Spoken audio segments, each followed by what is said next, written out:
the relationships between Mike and his first wife, it was as if we knew each other.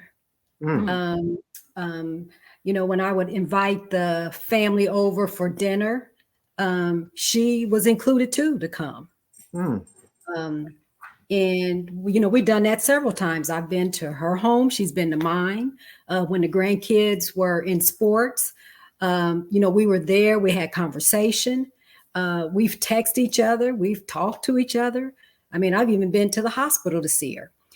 So the relationship has been amazing.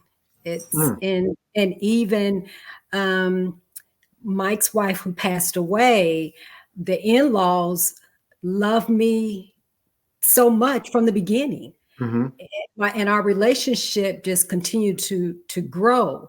And so I thought it was important, and I don't even know where I got this from, was to keep the family connected to their original family. So the weekends we would go to the grandparents' house. I've traveled to Charlotte to go to Christmas, Thanksgiving.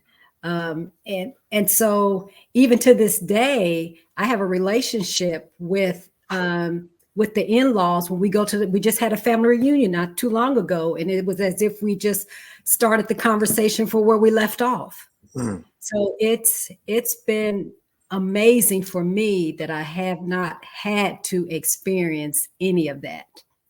I learned a lot about Courtney's diabetes, and I was able to help her along the way. And we lived for the weekend. I was taking them either bowling or skating. And there were times Mike would say, "You're never home," but I needed to do something with my girls. And so that's what we did. We put puzzles together. We did seek and find games. We were always doing something on the weekend, or I was going to the grandparents' house.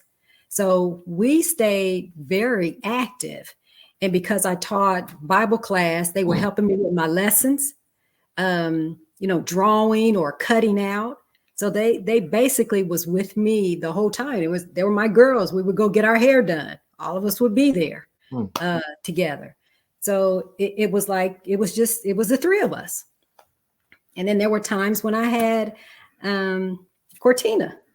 I would go get her just so that, I wanted her to feel a part of the family. Everybody needed to stay connected.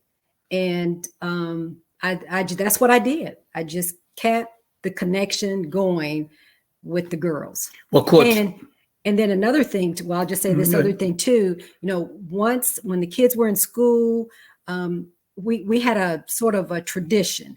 After we ate, we cleaned up, we had our Bible study.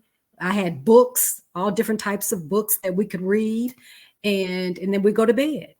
So we just had these rituals, and I think it really helped us to connect early on. So I think that's what really, I think, helped in the relationship, is just keeping the girls busy doing things. And then when they started going to the girls' club and getting into basketball and baseball, they were in activities and supporting them there. So helping with homework, that's what I did. So you went to work. I just started. Yeah, I started working. I learned so much about a person with diabetes. It was amazing. It helped. And then we were able to get Courtney to actually go to camp, and she enjoyed it. I mean, she was in different activities, even got her ice skating. We would go, I had bundled up the girls and in our coats, and she would ice skate, just to give her something to do. So I sort of entrenched myself with the children.